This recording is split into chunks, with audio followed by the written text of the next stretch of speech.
perkenalkan, saya Nur Fakria Fatin dari kelompok 9 ingin menjelaskan hasil kerja diskusi kami. Saya di sini sebagai pembicara pertama.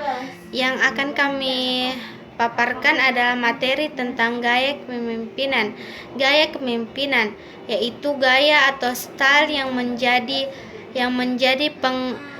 penghitung keberhasilan para pemimpin untuk mempengaruhi pengikut-pengikutnya. Setelah itu adalah pengertian gaya kepemimpinan. Gaya kepemimpinan merupakan norma perilaku yang digunakan oleh seseorang pada orang lain untuk mempengaruhi perilakunya dalam perilaku orang tersebut seperti yang ia kehendak. Yang seperti para pemimpin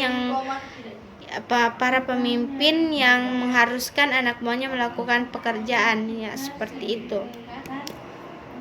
Setelah itu, gaya kepemimpinan yang banyak dikenal oleh para ahli ada 4. Gaya kepemimpinan kontinum, otoritas dan demokratis. Yang kedua, gaya kepemimpinan manajerial grid.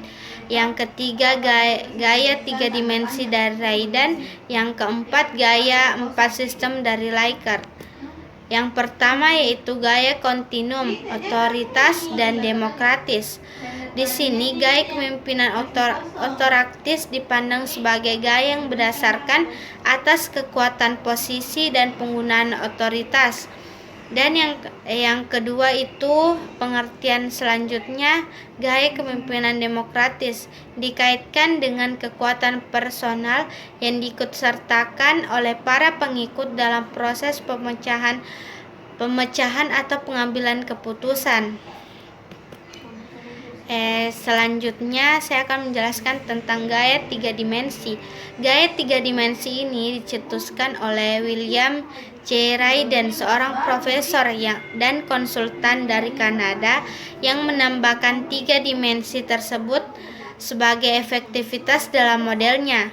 Selain efektivitas, Raidan juga menambahkan dua hal yang penting adalah hubungan pemimpin dengan tugasnya dan hubungan pemimpin dengan kerjanya, di mana di sini model yang dibangun oleh Raidan ini gaya kepemimpinan yang cocok dan yang mempunyai pengaruh terhadap lingkungannya. Sekian. Assalamualaikum warahmatullahi wabarakatuh. Perkenalkan, nama saya Rizkika Rodatul Jannah, kelas Sosiologi B, Fakultas Ilmu Sosial Universitas Negeri Makassar.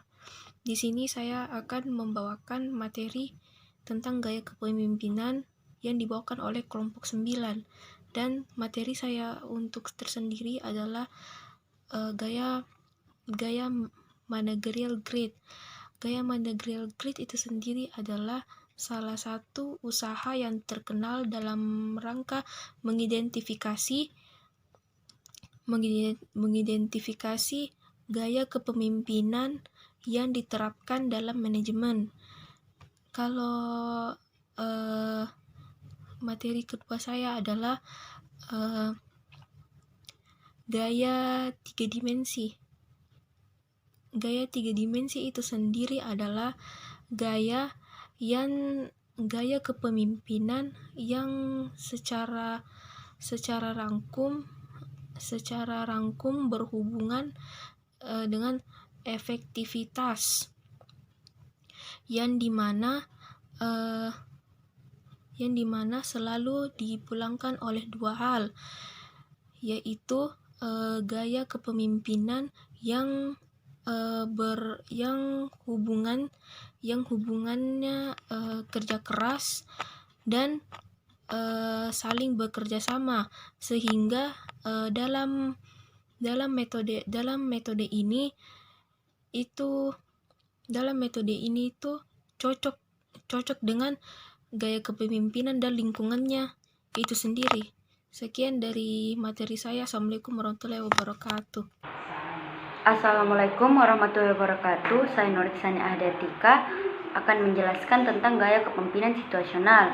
Dalam kebutuhan untuk memahami gaya kepemimpinan yang dikaitkan dengan suatu situasi tertentu, kepemimpinan situasional menurut Hersey dan Blanchard didasarkan pada saling berhubungannya di antara hal berikut. Yang pertama, jumlah petunjuk dan pengarahan yang diberikan oleh pimpinan.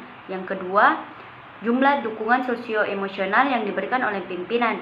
Yang ketiga, tingkat kesiapan dan kematangan pada para pengikut yang ditunjukkan dalam melaksanakan tugas khusus.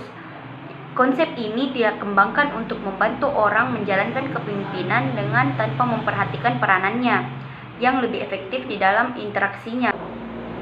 Selanjutnya, gaya dasar kepemimpinan. Dalam hubungannya dengan perilaku pemimpin ini, ada dua hal yang biasanya dilakukan terhadap bawahannya atau pengikutnya. Yang pertama, perilaku mengarahkan, dan yang kedua, perilaku mendukung. Perilaku mengarahkan dapat dirumuskan sebagai sejauh mana seorang pemimpin melibatkan komunikasi satu arah. Contohnya, menetapkan peranan yang seharusnya dilakukan pengikutnya. Yang kedua, memberitahu apa yang harus dilakukan oleh bawahannya atau pengikutnya. Perilaku yang kedua yaitu perilaku mendukung. Perilaku mendukung adalah sejauh mana seorang pemimpin melibatkan diri dalam komunikasi dua arah, misalnya mendengarkan, menyediakan dukungan atau dorongan, memudahkan interaksi, dan melibatkan pengikut pada pengambilan keputusan. Bismillahirrahmanirrahim. Assalamualaikum warahmatullahi wabarakatuh. Perkenalkan, nama saya Mufidah Delia Putri. Saya dari Prodi Sosiologi kelas B. Saya akan membawakan materi tentang kematangan para pengikut. Baik, saya akan menjelaskannya. Kematangan atau maturity dapat mendapatkan kepemimpinan situasional yang dapat dirumuskan sebagai kemampuan dan kemauan dari orang-orang untuk bertanggung jawab dalam mengarahkan perilakunya sendiri. Yang kedua, saya akan menjelaskan tentang kemampuan, yaitu kemampuan merupakan salah satu kematangan untuk meraih pengetahuan dan keterampilan, sedangkan kemauan adapun unsur yang bertalian, yang kematangan bertalian dengan punya kematangan dan keyakinan diri sendiri atau motivasi seseorang. Baik, mungkin itu dari saya. Wabillahi taufiq wal hidayah. Assalamualaikum warahmatullahi wabarakatuh.